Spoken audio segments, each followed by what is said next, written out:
우리 집에 며느리로 올 자격이 없네요. 시어머니의 차가운 한마디에 72살 할머니가 웨딩드레스 입은 며느리의 손을 잡고 결혼식장을 박차고 나왔습니다. 하지만 이것은 단순한 화풀이가 아니었습니다. 복희 할머니에게는 남들이 모르는 비밀이 있었거든요. 바로 자신도 똑같은 아픔을 겪었다는 것 말입니다. 고아 출신은 우리 집안에 어울리지 않는다. 50년 전 복희 할머니 자신이 들었던 그 모욕적인 말들을 이제 사랑하는 며느리가 똑같이 듣고 있었던 것입니다. 과연 복희 할머니는 어떤 방법으로 세상의 편견에 맞서게 될까요? 그리고 10억이라는 거금을 내세운 그녀의 마지막 승부수는 성공할 수 있을까요? 가풍이 뭐길래 사람을 버리나. 한 할머니의 용기 있는 선택이 모든 것을 바꾸기 시작합니다. 당신의 마음을 어루만지는 이야기, 매일 무료로 함께합니다. 지금 구독과 좋아요를 눌러주시고 따뜻한 목소리와 감동을 놓치지 마세요. 함께라서 더 행복한 이야기 여행, 오늘부터 시작해요. 서울 외곽 한적한 골목길, 작은 단독주택 한 채가 조용히 자리 잡고 있습니다. 집 앞 화분에는 할머니가 정성스럽게 키운 채송화가 빨갛게 피어 있고 대문 옆에는 김복희라고 적힌 낡은 문패가 세월의 흔적을 고스란히 담고 있습니다. 아침 7시 복희는 어김없이 눈을 뜹니다. 72살의 나이에도 불구하고 그녀의 하루는 규칙적이고 단정합니다. 은퇴한 약사답게 아직도 새벽마다 건강 관련 방송을 챙겨 듣고 간단한 체조로 몸을 풀어줍니다. 혼자서도 불편함 없이 살아가는 복희의 모습에는 오랜 세월 혼자 버텨온 독립성이 배어 있습니다. 오늘도 준호 전화는 안 오겠지. 복희는 작은 한숨을 내쉬며 부엌에서 차를 우려냅니다. 외동 손자 준호는 서울대학교 경영학과를 졸업하고 대기업 과장까지 승진한 모범생입니다. 어려서부터 공부 잘하고 착했던 준호였지만 사회생활이 바빠지면서 할머니와의 연락은 점점 줄어들었습니다. 한 달에 한두 번 안부 전화가 전부인 요즘입니다.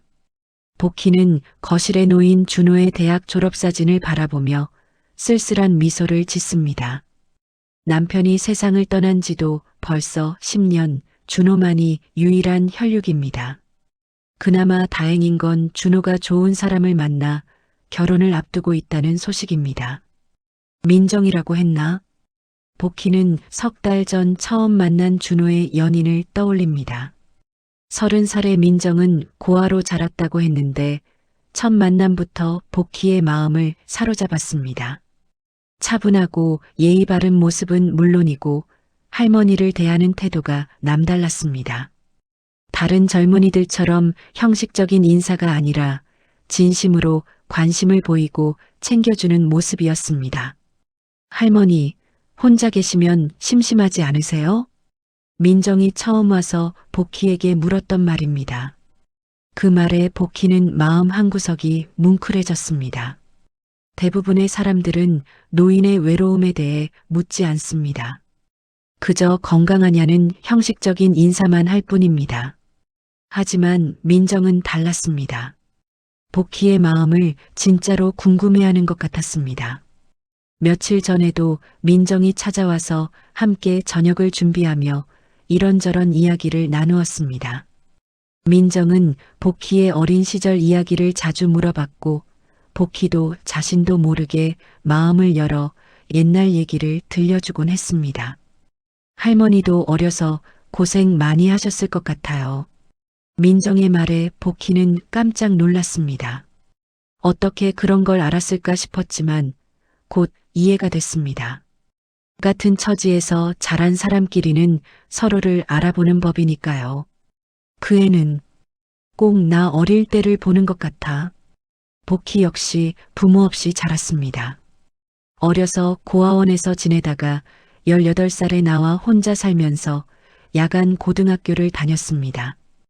그때의 외로움과 서러움을 민정에게서도 느낄 수 있었기에 더욱 안쓰럽고 정이 갔습니다. 민정이 부엌에서 설거지를 하는 뒷모습을 보면 마치 젊은 시절의 자신을 보는 듯한 착각이 들곤 했습니다. 하지만 모든 일이 순조롭지만은 않았습니다. 며칠 전 준호와 민정을 따라 예비 시어머니인 이예숙을 만났을 때의 일이 아직도 마음에 걸립니다. 이예숙은 재력가 집안 출신으로 남편이 큰 사업을 하고 있습니다. 고급 호텔 레스토랑에서 만난 첫 자리에서부터 이예숙의 태도는 예사롭지 않았습니다. 아, 시골 약국이나 하시던 분이시죠? 겉으로는 웃으면서 한 말이었지만 그 속에 담긴 무시와 경멸을 복희는 놓치지 않았습니다. 자신을 동네 약국 할머니 정도로 여기는 듯한 시선이 불쾌했습니다. 복희는 단순히 동네 약국을 운영한 것이 아니라 약학대학을 졸업하고 정식 약사 자격증을 취득한 전문직 종사자였습니다. 그 시절 여성으로서는 쉽지 않은 일이었습니다. 우리 민정이가 고아라고 들었는데 참 안 됐어요. 이예숙이 민정을 바라보며 한 말에는 동정보다는 경계심이 더 많이 담겨 있었습니다. 마치 고아 출신이라는 것 자체가 결함인 양 말하는 투였습니다. 복희는 그 순간 민정의 얼굴이 순간적으로 굳어지는 것을 놓치지 않았습니다. 괜찮습니다. 어려서부터 혼자 살다 보니 오히려 독립적으로 자랐어요. 민정이 침착하게 대답했지만 복희는 민정의 손이 살짝 떨리는 것을 봤습니다. 아무리 단단해 보여도 결국 30살의 젊은 여자일 뿐이었습니다. 그런 말들이 얼마나 상처가 될지 복희는 누구보다 잘 알고 있었습니다. 오후가 되자 복희는 마당에 나가 빨래를 걷습니다. 가을 햇살이 따사롭게 내리쬐는 가운데 이웃집 할머니가 담 너머로 인사를 건넵니다. 복희야, 손자 결혼 준비는 잘 돼가나? 응, 다음 달이면 결혼식이야. 그래도 좋겠다. 혼자 사는 것보다 가족이 늘어나면 훨씬 든든하지. 그런데 새 며느리는 어떤 애야? 착하고 예쁜 아이야. 고아로 자랐는데도 참 잘 자랐어. 아이고, 고아라고? 그럼 시집살이가 쉽지 않겠네. 뭐 요즘 시대에야 그런 게 뭐가 중요하겠냐마는. 이웃 할머니의 말에도 어딘가 걱정 섞인 뉘앙스가 담겨 있었습니다. 복희는 고개를 끄덕이면서도 마음 한구석에 어두운 그림자가 스치는 것을 느낍니다. 과연 민정이가 무사히 준호네 집안의 며느리가 될 수 있을까 하는 걱정이 자꾸만 드는 것입니다. 저녁 무렵 복희는 혼자서 간단한 저녁을 차려 먹습니다. 냉장고에는 민정이가 며칠 전에 가져다 준 밑반찬들이 들어 있습니다. 콩나물 무침, 시금치나물, 멸치볶음. 하나하나가 정성스럽게 만들어진 것들이었습니다. 복희는 그 반찬들을 하나씩 꺼내며 민정을 생각했습니다. 이 나이에 손녀 같은 아이를 얻다니.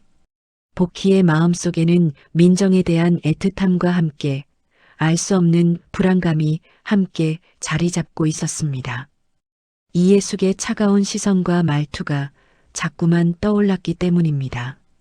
세상에는 여전히 편견과 차별이 존재하고 그것이 때로는 사람의 인생을 좌우하기도 한다는 것을 복희는 누구보다 잘 알고 있었습니다. 텔레비전에서는 저녁 뉴스가 나오고 있지만 복희의 마음은 자꾸만 준호와 민정 생각으로 향합니다. 두 사람이 행복하게 잘 살았으면 하는 마음이 간절했습니다. 하지만 그것만으로는 부족할 것 같다는 예감이 복희의 마음을 무겁게 누르고 있었습니다.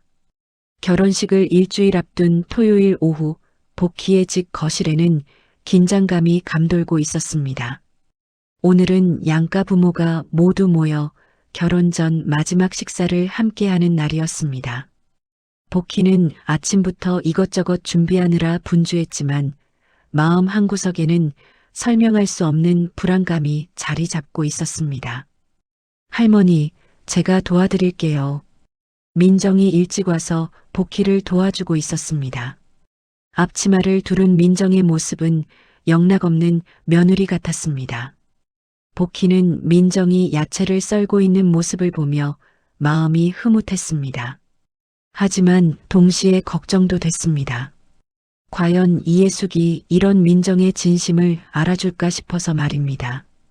오후 5시 준호가 부모님을 모시고 도착했습니다. 이예숙은 명품 한복을 입고 나타났는데 복희의 소박한 집을 둘러보는 시선에서 미묘한 감정이 읽혔습니다. 이예숙의 남편인 박 회장은 과묵한 편이었지만 예의는 지켜주는 분이었습니다. 어머님, 오늘 수고 많이 하셨네요. 이예숙이 형식적인 인사를 건넸습니다. 복희는 웃으며 맞았지만 이예숙의 말투에서 진정성을 찾기는 어려웠습니다. 마치 의무적으로 하는 인사 같았습니다. 식사 준비는 순조롭게 진행됐습니다.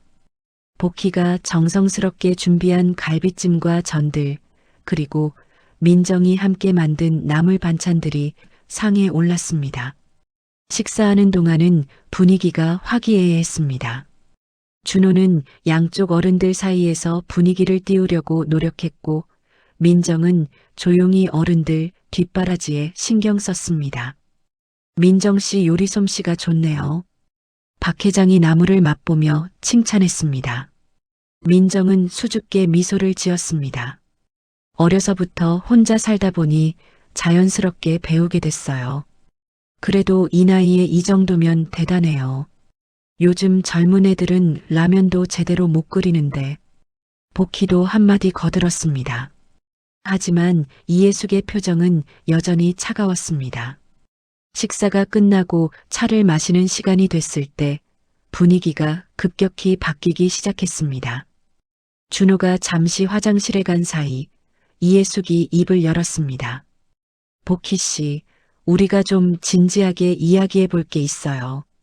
복희는 찻잔을 들고 있던 손을 멈췄습니다. 이예숙의 목소리에서 평소와 다른 무게감이 느껴졌습니다. 뭔 말씀이세요? 우리 집 가풍에 대해서 말이에요. 저희는 대대로 가문을 중시하는 집안이거든요. 특히 며느리는. 이예숙이 민정을 힐끗 보더니 말을 이었습니다. 부모 없는 집안에서 며느리는 좀 그렇지 않겠어요? 그 순간 복희는 손에 쥐고 있던 찻잔을 탁 하고 내려놓았습니다. 찻잔이 받침에 부딪히는 소리가 유난히 크게 들렸습니다. 민정은 말없이 고개를 숙이고 있었지만 복희는 민정의 어깨가 살짝 떨리는 것을 봤습니다. 무슨 뜻인지 잘 모르겠는데요. 복희의 목소리에 날이 서기 시작했습니다. 하지만 이예숙은 아랑곳하지 않고 계속 말했습니다. 아, 오해하지 마세요. 민정 씨가 나쁘다는 게 아니라 우리 집안의 전통이 그렇다는 거예요. 가문의 격이라는 게 있잖아요. 박 회장이 아내를 말리려 했지만 이예숙은 멈추지 않았습니다. 그래서 말인데요. 아직 결혼식 전이니까 파혼해도 되는 시점이잖아요. 다들 한 번 더 생각해 보는 게 좋을 것 같아서요. 복희의 속은 뒤집히기 시작했습니다. 이예숙의 말을 듣고 있으니 어릴 적 자신이 당했던 멸시와 차별의 기억이 생생하게 되살아났습니다. 고아 출신, 부모 없는 아이, 가문에 어울리지 않는다. 그런 말들을 얼마나 많이 들었던가요? 가풍이요? 복희의 목소리가 낮아졌습니다. 하지만 그 낮은 목소리 안에는 수십 년간 쌓인 분노가 담겨 있었습니다. 네, 가풍이요. 우리는 조상 대대로 집안의 명예를 중시해 왔거든요. 물론 민정 씨 개인을 나무랄 건 아니지만 이때 준호가 돌아왔습니다. 거실의 어색한 분위기를 감지한 준호는 어리둥절한 표정을 지었습니다. 무슨 일이세요? 아들아, 어머니가 좋은 말씀 해주시는 거야. 이예숙이 준호를 보며 의미심장하게 말했습니다. 준호는 민정의 창백한 얼굴과 할머니의 굳은 표정을 번갈아 보며 상황을 파악하려 했습니다. 민정아, 복희가 민정을 불렀습니다. 민정이 고개를 들자 복희는 민정의 눈에 고인 눈물을 봤습니다. 그 눈물을 보는 순간 복희의 마음속에서 무언가가 끓어오르기 시작했습니다. 준호야, 너는 어떻게 생각하니? 복희가 준호에게 물었습니다. 준호는 당황한 표정으로 이예숙과 복희를 번갈아 봤습니다. 그리고는 굳은 표정으로 입을 다물었습니다. 그 침묵이 복희에게는 하나의 답이었습니다. 엄마 말씀도 일리가 있으니까 우리도 한 번 더 생각해 보는 게. 준호의 말이 끝나기도 전에 복희는 자리에서 일어났습니다. 민정도 따라 일어났지만 여전히 고개를 들지 못하고 있었습니다. 그렇게 생각하신다면 할 말 없네요. 복희의 목소리는 차분했지만 그 차분함 속에는 깊은 실망과 분노가 섞여 있었습니다. 이예숙은 마치 자신의 뜻대로 된 것처럼 만족스러운 표정을 지었습니다. 그럼 우리는 이만 가보겠습니다. 모두들 신중하게 생각해 보세요. 이예숙과 박 회장이 먼저 자리를 떴습니다. 준호는 한동안 망설이다가 민정에게 다가갔습니다. 민정아, 미안해. 조금만 시간을 줘. 민정은 대답 대신 고개만 끄덕였습니다. 준호도 결국 부모를 따라 나갔습니다. 거실에는 복희와 민정만 남았습니다. 복희는 민정을 바라보며 마음이 아팠습니다. 자신이 젊었을 때 당했던 그 서러움을 민정도 똑같이 당하고 있는 것이었습니다. 결혼식 당일 아침, 복희는 평소보다 일찍 잠에서 깼습니다. 창밖으로 스며드는 햇살이 유난히 밝았지만 복희의 마음은 무거웠습니다. 지난주 이예숙이 한 말들이 계속 머릿속을 맴돌았습니다. 그래도 결혼식은 예정대로 치러지기로 했다는 준호의 연락을 받았지만 뭔가 불길한 예감을 떨칠 수가 없었습니다. 오전 10시 복희는 정장을 차려입고 결혼식장으로 향했습니다. 서울 시내 유명한 웨딩홀이었습니다. 이예숙이 직접 예약한 곳이라고 했는데 화려하고 웅장한 규모의 복희는 조금 위축감을 느꼈습니다. 하지만 곧 마음을 다잡았습니다. 오늘은 손자의 결혼식이니까요. 신부 대기실로 가는 길에 복희는 민정을 만났습니다. 하얀 웨딩드레스를 입은 민정은 정말 아름다웠지만 얼굴이 창백해 보였습니다. 화장으로 감추려 했지만 눈가가 조금 부어있는 것이 보였습니다. 민정아, 괜찮니? 복희가 조심스럽게 물었습니다. 민정은 억지로 밝은 표정을 지어 보이며 대답했습니다. 네, 할머니. 괜찮아요. 그냥 긴장돼서. 하지만 복희는 민정의 떨리는 목소리를 놓치지 않았습니다. 민정의 손을 잡아보니 얼음처럼 차갑고 떨리고 있었습니다. 아이고, 손이 왜 이렇게 차니? 긴장하지 마라. 복희가 민정의 손을 두 손으로 감싸며 따뜻하게 만져줬습니다. 민정의 눈가에 눈물이 맺히기 시작했습니다. 할머니, 저 정말 괜찮을까요? 민정의 목소리에서 불안함이 고스란히 드러났습니다. 복희는 민정을 꼭 안아줬습니다. 그런 소리 하지 마라. 너는 정말 좋은 아이야. 누가 뭐라고 해도 할머니는 내 편이란다. 민정은 복희의 품에서 조용히 눈물을 흘렸습니다. 화장이 망가질까봐 조심스럽게 닦으면서도 눈물은 계속 흘러내렸습니다. 오후 2시 결혼식이 시작되기 1시간 전부터 하객들이 도착하기 시작했습니다. 복희는 신랑 측 가족석에 앉았지만 이예숙과는 거리를 두고 앉았습니다. 이예숙은 화려한 한복을 입고 하객들과 인사를 나누고 있었는데 복희가 보기에는 뭔가 의도적으로 과시하는 것 같았습니다. 우리 며느리는 참 예쁘긴 한데. 이예숙이 주변 하객들에게 하는 말이 복희의 귀에 들렸습니다.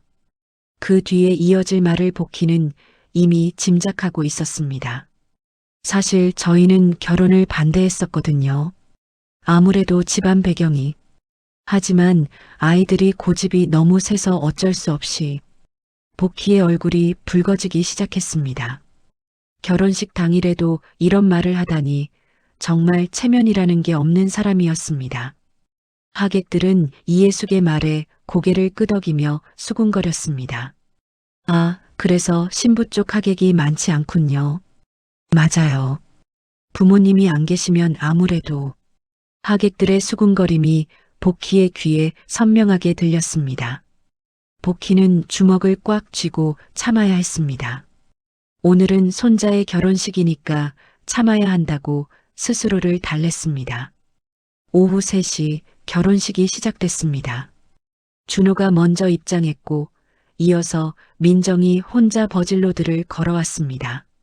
아버지의 손을 잡고 걸어올 수 없는 민정의 모습이 더욱 쓸쓸해 보였습니다.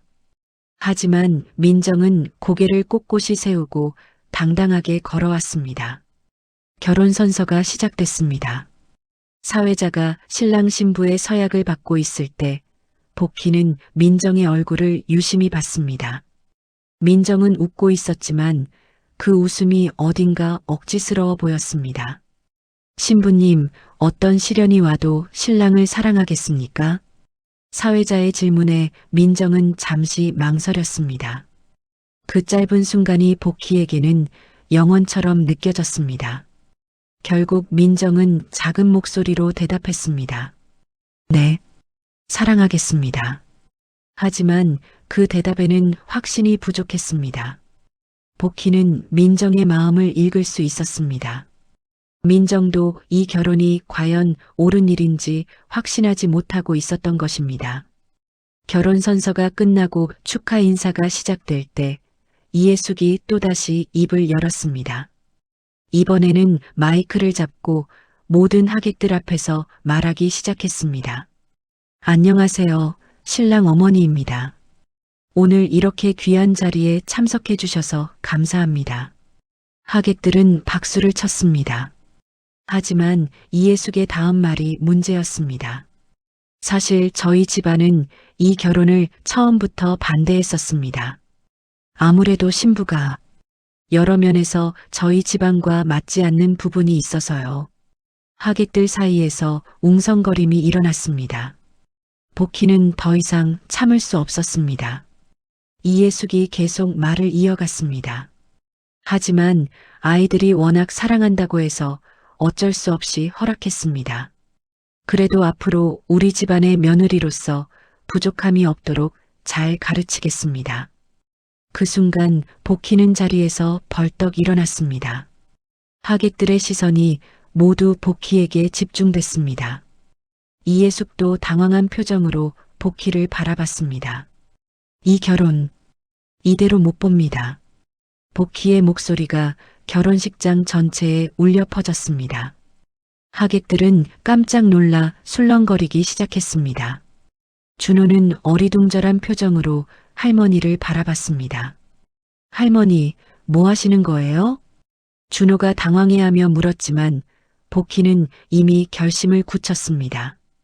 복희는 단상으로 올라가 민정의 손을 잡았습니다. 민정아, 우리 가자.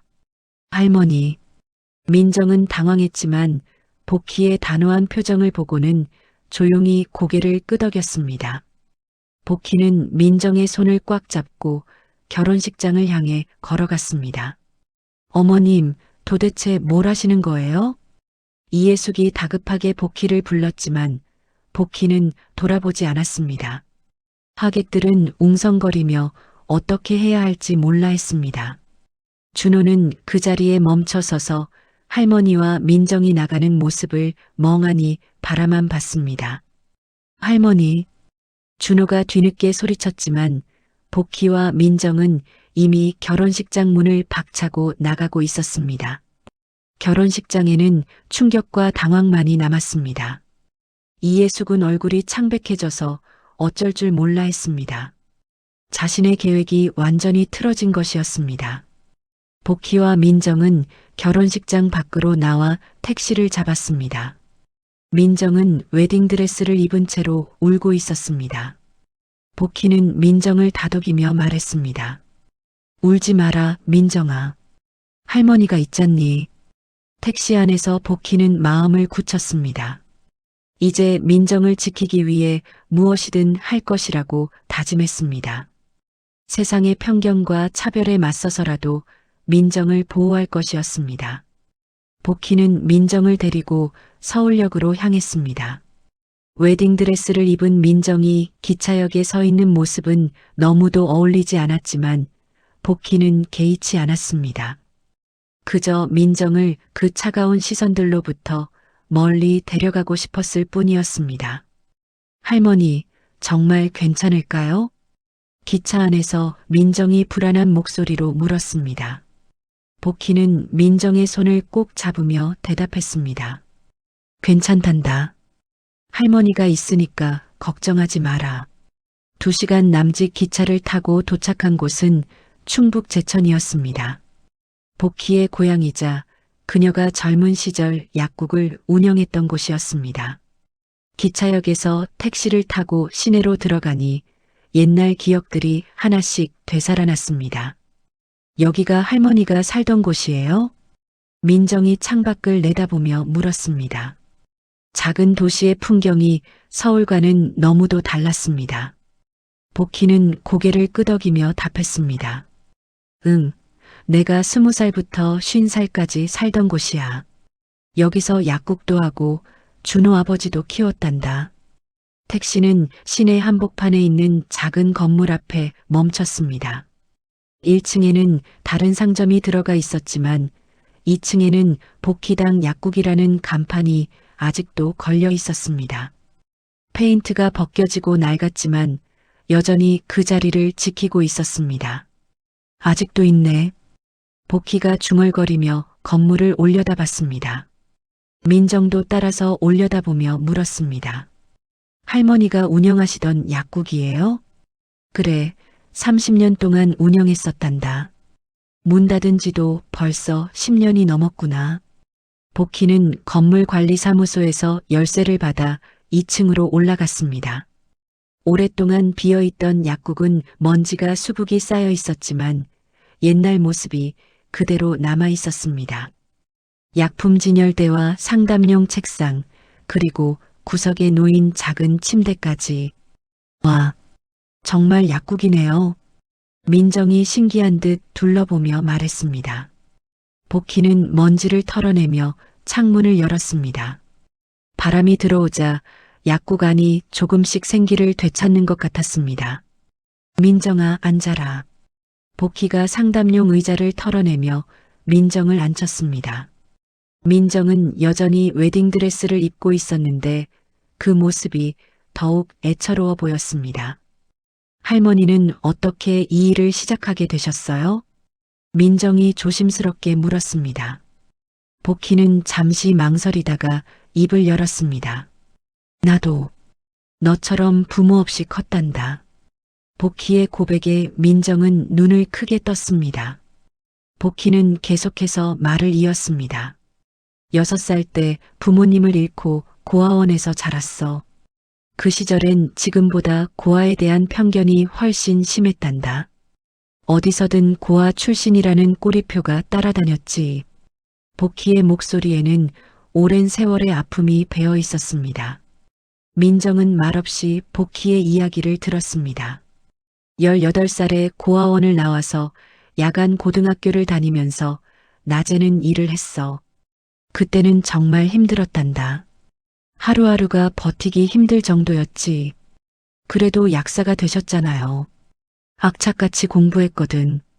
고아 출신이라고 무시하는 사람들을 보여주고 싶었어. 내가 그들보다 못하지 않다는 걸 증명하고 싶었단다. 복희는 약국 한쪽에 걸린 약사 면허증을 바라봤습니다. 그 면허증 하나를 따기 위해 얼마나 많은 노력을 했는지 모릅니다. 그래서 약학대학에 들어갔고 약사가 됐어. 그리고 여기 와서 약국을 열었단다. 처음엔 마을 사람들이 고아 출신 약사라고 수군거렸지만 점점 인정받게 됐어. 대단하세요, 할머니. 민정이 진심으로 말했습니다. 복희는 쓸쓸한 미소를 지었습니다. 그런데 결혼할 때도 문제였어. 준호 할아버지를 만났을 때 시댁에서 완전히 반대했단다. 복희의 표정이 어두워졌습니다. 가장 아픈 기억을 꺼내는 것 같았습니다. 고아 출신을 며느리로 받을 수 없다. 가문의 격에 맞지 않는다. 그런 말들을 수없이 들었어. 지금 내가 듣고 있는 그 말들과 똑같았단다. 민정의 눈에 눈물이 맺히기 시작했습니다.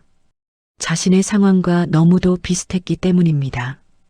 그래도 준호 할아버지가 끝까지 지켜줘서 결혼할 수 있었어. 하지만 시댁에서의 시집살이는 정말 힘들었단다. 복희는 잠시 말을 멈추고 깊은 숨을 쉬었습니다. 오랫동안 묻어둔 기억들이 되살아나는 것 같았습니다. 시어머니는 나를 한 번도 며느리로 인정해주지 않았어. 항상 고아 출신이라서 예의가 없다. 가문을 더럽힌다는 말을 했단다. 그 스트레스 때문에 아이도 유산하고. 복희의 목소리가 떨렸습니다. 민정은 복희의 손을 꼭 잡았습니다. 그런데 가장 힘들었던 건 남편마저 점점 시댁 편을 들기 시작했다는 거야. 처음엔 나를 지켜주던 사람이었는데 시간이 갈수록 내가 좀 더 노력해야 한다. 우리 집안에 맞춰 살아야 한다는 말을 하더라고. 복희는 약국 구석에 있던 낡은 서류함을 열었습니다. 그 안에서 누렇게 변한 편지 한 통을 꺼냈습니다. 이게 준호 할아버지가 죽기 전에 쓴 편지야.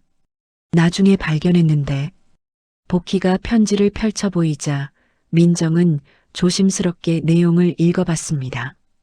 편지에는 남편이 복희에게 미안하다는 말과 함께 시댁에서 복희를 어떻게 대했는지가 적혀 있었습니다. 결국 남편이 죽고 나서 시댁에서는 나를 완전히 쫓아냈어. 이제 우리 집안 사람이 아니니까 나가라고 했단다. 그때 준호는 겨우 10살이었는데 복희의 눈에도 눈물이 맺혔습니다. 그래서 여기로 와서 준호를 키우면서 약국을 운영했어. 혼자서 아이를 키우는 게 얼마나 힘든지. 하지만 그래도 버텼단다. 준호만큼은 제대로 키워야 한다는 생각으로. 민정은 복희의 이야기를 들으며 눈물을 흘렸습니다. 자신과 너무도 비슷한 상황이었고 복희가 겪은 고통이 고스란히 느껴졌습니다. 할머니, 정말 많이 힘드셨겠어요. 그래서 내가 더 안 숙이는 거야, 민정아. 나와 똑같은 상황이잖니. 같은 말들을 듣고 같은 차별을 받고. 복희는 민정을 꼭 안아주었습니다. 두 사람은 서로의 아픔을 이해하며 조용히 눈물을 흘렸습니다. 포기하지 마라, 민정아. 할머니가 있잖니. 이번에는 내가 너를 지켜줄게. 민정은 복희의 품에서 눈물을 흘리며 대답했습니다. 네, 할머니. 저도 포기하지 않을게요. 절대로. 해가 지기 시작하는 저녁, 두 사람은 오랫동안 비어있던 약국에서 서로의 상처를 보듬어주며 새로운 다짐을 하고 있었습니다. 제천에서 사흘째 되는 아침, 복희는 민정과 함께 시장에 나가 장을 보고 있었습니다. 민정은 평상복으로 갈아입고 복희를 따라다니며 이것저것 구경하고 있었습니다. 작은 도시의 정겨운 분위기가 서울에서 받은 상처를 조금씩 치유해주는 것 같았습니다. 민정아, 이 배추 어떻게 생각하니? 복희가 배추를 들어보이며 물었습니다. 민정은 웃으며 대답했습니다. 싱싱해 보여요. 김치 담그실 거예요? 그래, 너도 배워둬야지. 시집가서 써먹을 일이 있을 거야.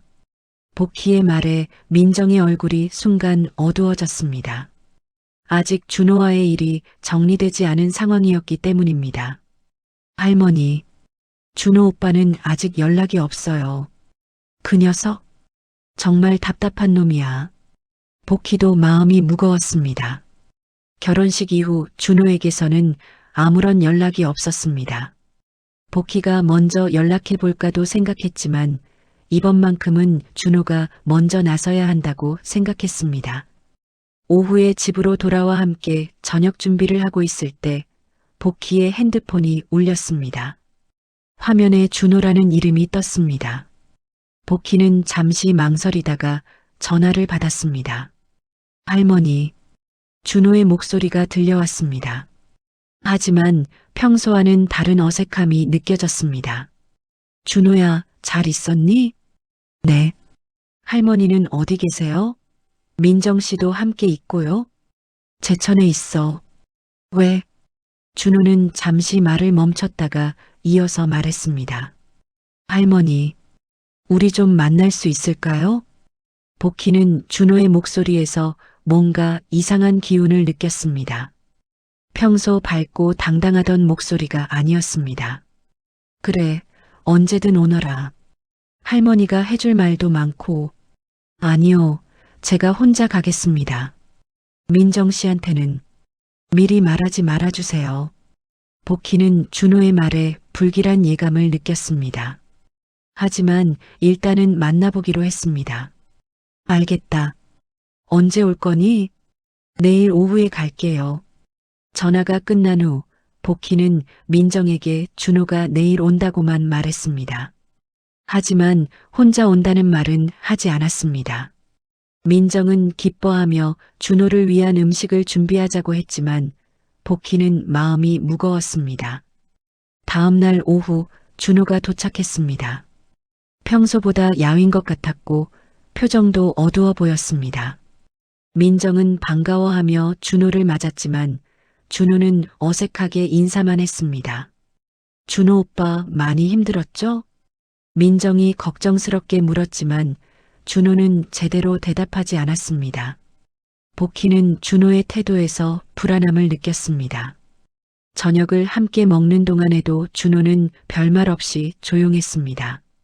민정이 이런저런 이야기를 건네도 성의 없는 대답만 할 뿐이었습니다. 식사가 끝난 후 준호가 복희에게 말했습니다. 할머니, 저랑 잠깐 이야기할 수 있을까요? 복희는 민정에게 설거지를 맡기고 준호와 함께 약국 한쪽으로 가서 앉았습니다. 준호는 한참 동안 말을 꺼내지 못하다가 겨우 입을 열었습니다. 할머니, 저 정말 죄송해요. 뭐가 미안하다는 거니? 민정 씨가 너무 부담스러워요. 준호의 말에 복희는 깜짝 놀랐습니다. 예상했던 말이지만 직접 듣고 나니 충격이었습니다. 부담스럽다니? 무슨 소리야? 결혼식 이후로 계속 생각해 봤는데 이예숙 여사님 말씀도 있으시고 저희 집안과 민정 씨가 정말 맞는지 모르겠어요. 복희의 얼굴이 굳어지기 시작했습니다. 준호는 계속해서 말했습니다. 회사에서도 다들 이상하게 봐요. 결혼식에서 일어난 일 때문에 승진에도 영향을 줄 것 같고.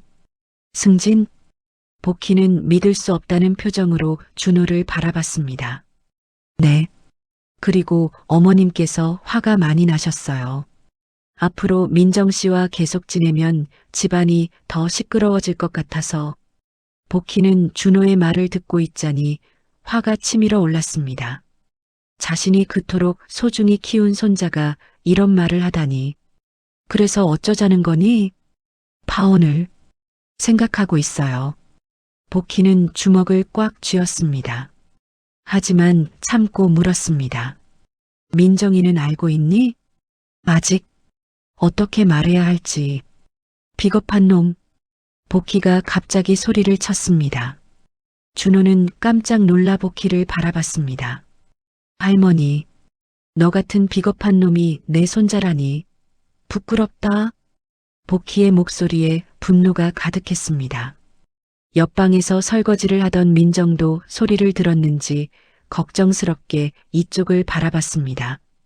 할머니, 목소리가 너무 커요. 민정 씨가 들어요. 들으면 어때? 당당하지 못할 게 뭐 있어. 복희는 더 이상 참을 수 없었습니다.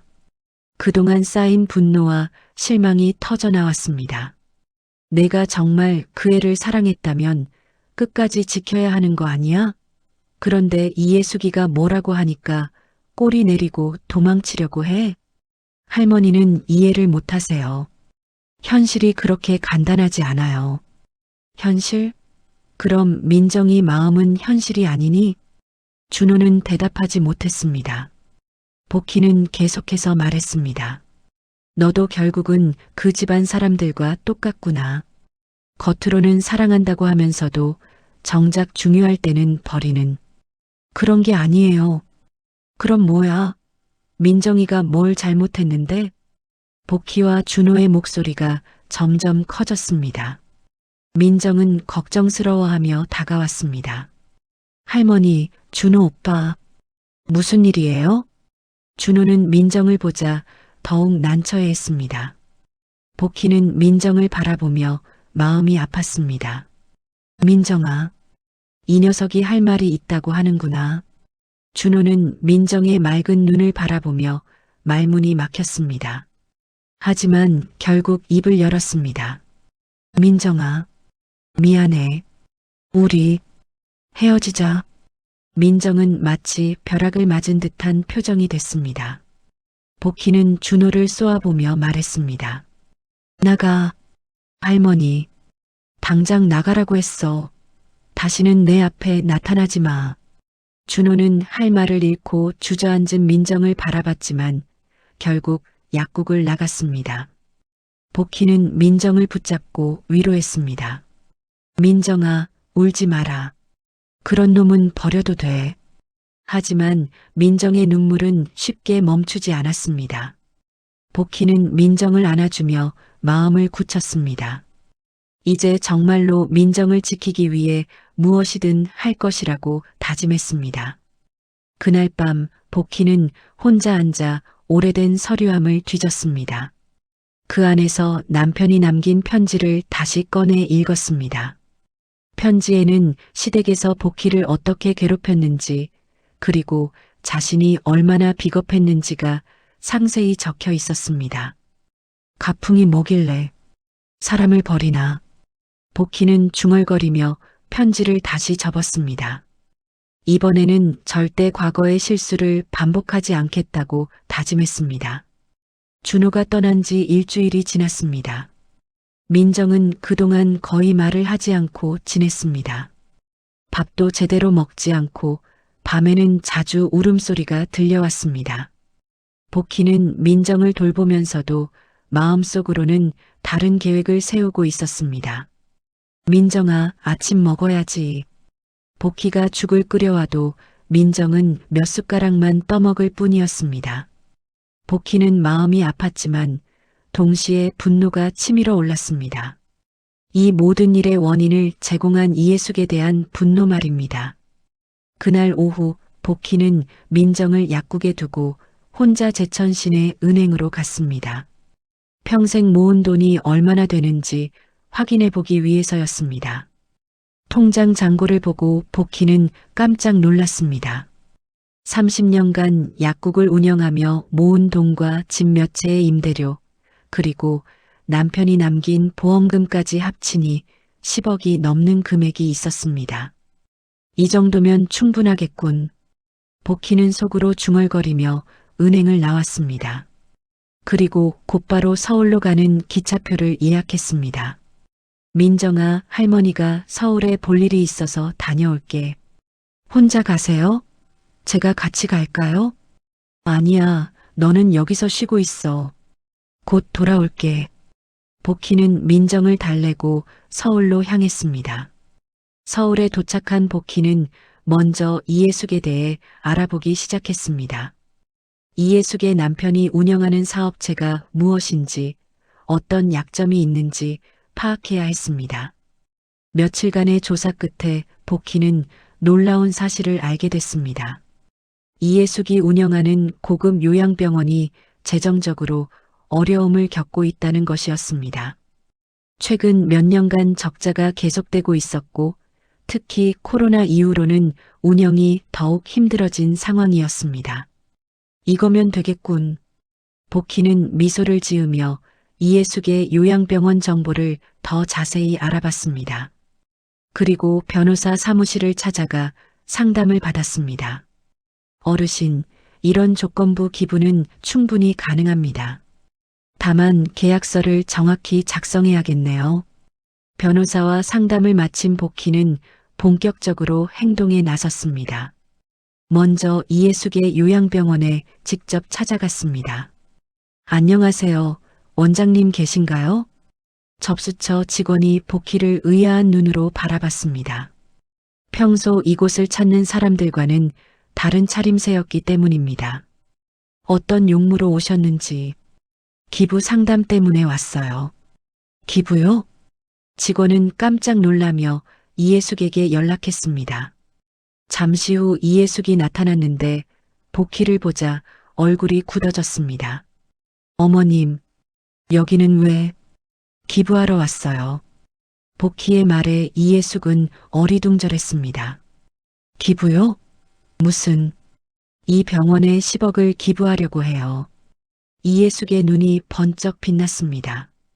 10억이라는 금액은 현재 어려움에 처한 병원으로서는 가뭄의 단비 같은 돈이었습니다. 정말이세요? 그럼요. 다만 조건이 있어요. 복희의 말에 이해숙의 표정이 조심스러워졌습니다. 조건이요? 사무실에서 이야기하죠.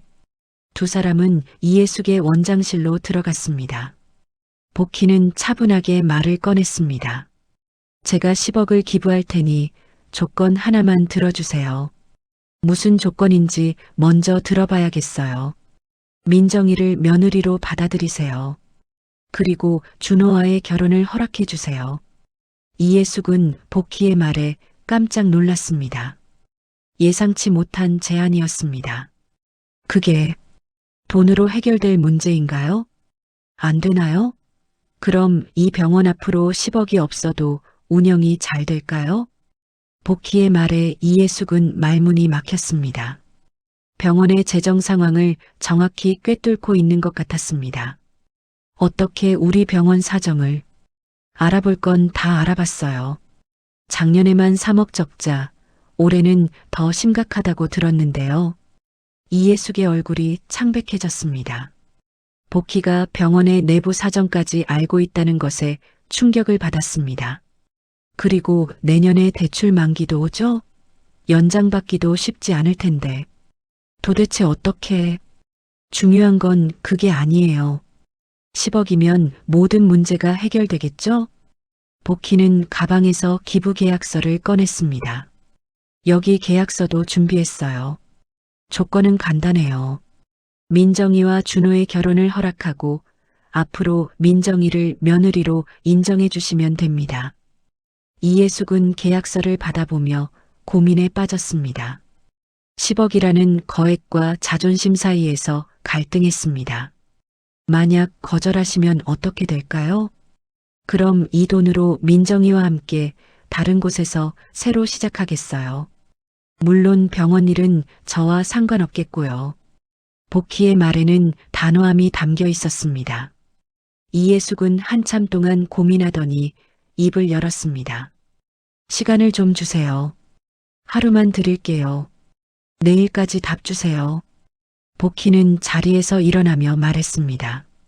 참, 그리고 준호한테도 이 이야기 하지 마세요. 이건 우리끼리 정할 일이니까. 복희가 나간 후 이해숙은 한참 동안 계약서를 들여다봤습니다. 10억이라는 돈의 유혹과 자존심 사이에서 심한 갈등을 겪었습니다. 다음 날 이해숙에게서 전화가 왔습니다. 어머님, 조건을 받아들이겠습니다. 복희는 미소를 지었습니다. 현명한 선택이에요. 하지만 한 가지 부탁이 있어요. 뭔가요? 이 일은 아무도 모르게 해주세요. 체면상, 물론이죠. 저도 그러고 싶어요. 복희는 이해숙과 만나 정식으로 계약서에 서명했습니다. 10억의 기부금과 민정의 결혼 허락이라는 조건이 명시된 계약서였습니다. 그날 저녁 복희는 제천으로 돌아와 민정에게 말했습니다. 민정아, 준호한테서 연락 올 거야. 무슨 말씀이세요? 곧 알게 될 거야. 이번엔 다를 거란다. 복희는 민정을 바라보며 만족스러운 미소를 지었습니다. 드디어 복수의 첫 단계가 완료된 것입니다. 복희가 서울에서 돌아온 지 사흘째 예상했던 대로 준호에게서 전화가 왔습니다. 민정이 전화를 받았을 때 목소리가 떨리고 있었습니다. 민정아, 나야. 만날 수 있을까? 준호의 목소리는 일주일 전과는 완전히 달랐습니다. 간절함과 미안함이 섞여 있었습니다. 준호 오빠. 민정은 복희를 바라봤습니다. 복희는 고개를 끄덕이며 전화를 받으라고 했습니다. 제천으로 오세요. 할머니도 계시니까. 다음 날 오후 준호가 도착했습니다. 이번에는 혼자가 아니었습니다. 이예숙도 함께 왔습니다. 민정은 이예숙을 보자 긴장했지만 복희는 예상했다는 듯 담담했습니다. 어머님, 이예숙이 복희에게 조심스럽게 인사했습니다. 일주일 전까지만 해도 도도하고 거만했던 태도와는 완전히 다른 모습이었습니다. 들어오세요. 복희가 두 사람을 약국 안으로 안내했습니다. 민정은 여전히 어리둥절한 표정이었습니다. 무엇 때문에 이예숙의 태도가 이렇게 바뀌었는지 이해할 수 없었습니다. 할머니, 저희가 잘못했어요. 준호가 먼저 입을 열었습니다. 그의 목소리에는 진심 어린 후회가 담겨 있었습니다. 민정아, 정말 미안해. 내가 너무 바보였어. 준호는 민정 앞에 무릎을 꿇었습니다. 민정은 깜짝 놀라며 준호를 일으켜 세우려 했습니다. 오빠 일어나세요. 아니야. 이렇게라도 해야겠어. 내가 너한테 얼마나 못된 짓을 했는지. 준호의 눈에 눈물이 맺혔습니다. 복희는 그런 준호를 보며 복잡한 심정이었습니다. 화가 나면서도 한편으로는 그래도 자신이 키운 손자라는 생각이 들었습니다. 민정 씨. 이예숙이 민정에게 다가갔습니다. 민정은 긴장하며 이예숙을 바라봤습니다. 제가 정말 잘못 생각했어요.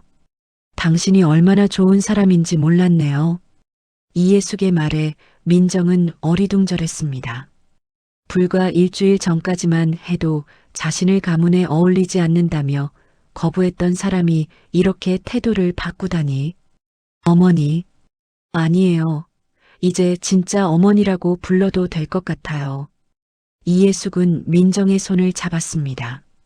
민정은 여전히 상황을 이해하지 못하고 있었습니다. 할머니, 도대체 무슨 일이에요? 민정이 복희에게 물었습니다. 복희는 잠시 망설이다가 대답했습니다. 별거 아니야. 사람 마음이 변하는 법이지. 하지만 복희는 자세한 사실을 말하지 않았습니다. 이예숙과의 거래는 비밀로 하기로 했으니까요. 민정아, 우리 다시 결혼하자. 준호가 민정의 손을 잡으며 말했습니다. 정말 괜찮을까요? 민정의 목소리에는 여전히 불안함이 담겨 있었습니다. 너무 갑작스러운 변화라 믿기 어려웠습니다. 괜찮아. 이번엔 정말 달라. 내가 너를 끝까지 지킬게. 준호는 진심으로 말했습니다. 일주일간 생각해보니 민정을 잃는다는 것이 얼마나 큰 손실인지 깨달았습니다. 회사에서의 승진이나 체면 같은 것들이 민정보다 중요할 리 없었습니다. 그럼 결혼식은 어떻게 하죠? 민정이 조심스럽게 물었습니다. 지난번 결혼식에서 일어난 일 때문에 걱정이 되었습니다. 이번엔 조용히 하자. 복희가 말했습니다. 가족들만 참석해서 간단하게. 그게 더 의미 있을 것 같아. 좋은 생각이에요. 이예숙도 동의했습니다. 사실 이예숙도 지난번 결혼식의 소동 때문에 주변 사람들의 시선이 부담스러웠습니다. 일주일 후 제천의 작은 교회에서 소규모 결혼식이 열렸습니다. 참석자는 복희와 이예숙, 그리고 박 회장, 몇몇 가까운 지인들 뿐이었습니다. 화려함은 없었지만 따뜻하고 진실한 분위기였습니다. 민정은 화려한 웨딩드레스 대신 소박한 원피스를 입었습니다. 하지만 그 어느 때보다 아름다워 보였습니다. 진심으로 축복받는 결혼이라는 확신이 있었기 때문입니다. 신부님, 어떤 시련이 와도 신랑을 사랑하겠습니까? 목사님의 질문에 민정은 주저하지 않고 대답했습니다. 네, 사랑하겠습니다. 이번에는 확신에 찬 목소리였습니다. 준호도 마찬가지였습니다. 신랑님, 어떤 어려움이 와도 신부를 지키겠습니까? 네, 끝까지 지키겠습니다. 준호의 대답에도 확신이 담겨 있었습니다. 결혼 선서가 끝나고 축하 인사가 시작됐을 때 준호가 복희 앞에 다가왔습니다. 할머니, 정말 죄송했어요. 그리고 고마워요. 준호는 복희에게 깊게 인사했습니다. 복희는 준호의 머리를 쓰다듬으며 말했습니다. 이제야 내가 키운 손자다운 모습이구나. 복희의 목소리에는 따뜻함이 담겨 있었습니다. 화가 났었지만 결국 준호도 깨달았으니 다행이었습니다. 민정아. 복희가 신부가 된 민정을 불렀습니다. 네, 할머니. 이제 진짜 우리 가족이구나. 복희는 민정을 꼭 안아주었습니다. 민정도 복희를 꿰안으며 눈물을 흘렸습니다. 할머니, 정말 고마워요. 할머니 없었으면. 그런 소리 하지 마라. 가족은 서로 지켜주는 거란다. 결혼식이 끝난 후 모두들 복희의 약국으로 와서 간단한 식사를 했습니다. 지난번처럼 화려한 피로연은 아니었지만 진심 어린 축하와 따뜻한 정이 넘쳤습니다. 이제 서울로 올라가시나요? 복희가 신혼부부에게 물었습니다. 네, 내일 올라갈 예정이에요. 할머니도 함께 가시죠. 준호가 제안했지만 복희는 고개를 저었습니다. 아니야, 나는 여기 있을 거야. 이제 너희끼리 잘 살아라. 하지만 괜찮다. 가끔 찾아오면 되지. 복희는 두 사람의 새로운 시작을 축복하며 보내주었습니다. 드디어 민정이 진짜 가족이 될 수 있게 된 것입니다. 그날 밤 혼자 남은 복희는 약국 창문 너머로 별을 바라보며 중얼거렸습니다. 이제 진짜 가족이 되었구나. 복희의 얼굴에는 만족스러운 미소가 떠올랐습니다. 민정과 준호의 결혼식이 끝난 지 석 달이 지났습니다. 복희는 혼자 제천에 남아 새로운 일상을 시작했습니다. 오랫동안 문을 닫았던 복희당 약국의 간판을 다시 달았습니다. 하지만 이번에는 조금 다른 의미였습니다. 할머니, 정말 약국을 다시 여실 거예요? 민정이 준호와 함께 주말에 찾아와서 물었습니다. 복희는 새로 정리한 약국 내부를 가리키며 대답했습니다. 약을 팔지는 않을 거야. 대신 동네 어르신들이 와서 상담받고 쉴 수 있는 공간으로 만들 거란다. 복희는 약국 한편에 편안한 의자들과 차를 마실 수 있는 공간을 마련했습니다. 벽에는 건강정보와 함께 따뜻한 격려의 글귀들을 붙여놓았습니다. 무료로 하실 거예요? 돈이 중요한 게 아니잖니. 이 나이에 뭘 더 벌어서 어디다 쓰겠어. 복희의 말에 준호가 걱정스럽게 물었습니다. 할머니, 혼자 계시기 외롭지 않으세요? 외롭긴 뭐가 외로워. 매일 찾아오는 사람들이 있는 걸. 실제로 복희의 약국에는 매일 동네 할머니, 할아버지들이 찾아왔습니다. 건강 상담도 받고 차 한 잔 마시며 이야기도 나누고 때로는 그냥 답답한 마음을 털어놓기도 했습니다. 복희야, 오늘 손자가 또 안 왔다더라. 그래도 건강하게 잘 있으니까 다행이지. 맞아. 요즘 젊은 애들이 다 바빠. 우리 때와는 달라. 복희는 이런 대화를 나누며 자신도 위로받고 있었습니다. 혼자라고 생각했는데 사실은 많은 사람들과 함께하고 있었던 것입니다. 한편 민정은 서울에서 새로운 일을 시작했습니다. 아이들을 위한 작은 공부방을 열었는데 주로 한부모 가정이나 경제적으로 어려운 가정의 아이들을 가르쳤습니다. 선생님, 저 숙제 다 했어요. 잘했어, 민수야. 이제 책 읽어볼까? 민정은 아이들과 함께 있을 때 가장 행복했습니다. 자신처럼 어려운 환경에 있는 아이들에게 조금이라도 도움이 되고 싶었습니다. 민정아, 너무 무리하지 마라. 준호가 늦은 밤 집에 돌아온 민정을 보며 걱정했습니다. 괜찮아요. 제가 하고 싶어서 하는 일이에요. 민정의 얼굴에는 만족스러운 미소가 떠올랐습니다. 처음으로 자신이 진정으로 원하는 일을 하고 있다는 느낌이었습니다. 그러던 어느 날 놀라운 소식이 들려왔습니다. 이예숙이 요양병원을 정리하고 해외로 떠난다는 것이었습니다. 정말이에요? 민정이 준호에게서 소식을 듣고 놀랐습니다. 응, 어머니가 그러시더라. 그동안 너무 바쁘게 살았으니 이제 여유를 찾고 싶다고. 사실 이예숙은 복희와의 일 이후로 많은 생각을 했습니다. 돈과 체면, 가문의 명예에만 매달려 살았던 자신의 삶을 되돌아보게 되었던 것입니다. 그리고 진정으로 중요한 것이 무엇인지 깨닫게 되었습니다. 민정아, 그동안 정말 미안했어. 이예숙이 떠나기 전 민정을 만나 진심으로 사과했습니다. 괜찮아요, 어머니. 이제는 다 지나간 일이에요. 너 같은 며느리를 둔 게 정말 다행이야. 앞으로 준호를 잘 부탁해. 이예숙은 민정을 꼭 안아주며 진심 어린 축복을 보냈습니다. 계절이 바뀌어 봄이 왔을 때 복희에게 특별한 손님이 찾아왔습니다.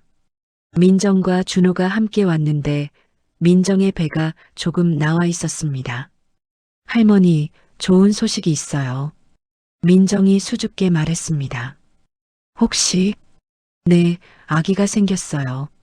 복희는 깜짝 놀라며 민정을 꼭 안아주었습니다. 아이고, 정말? 언제? 이제 5달 됐어요. 남자아이야, 여자아이야? 여자아이라고 해요.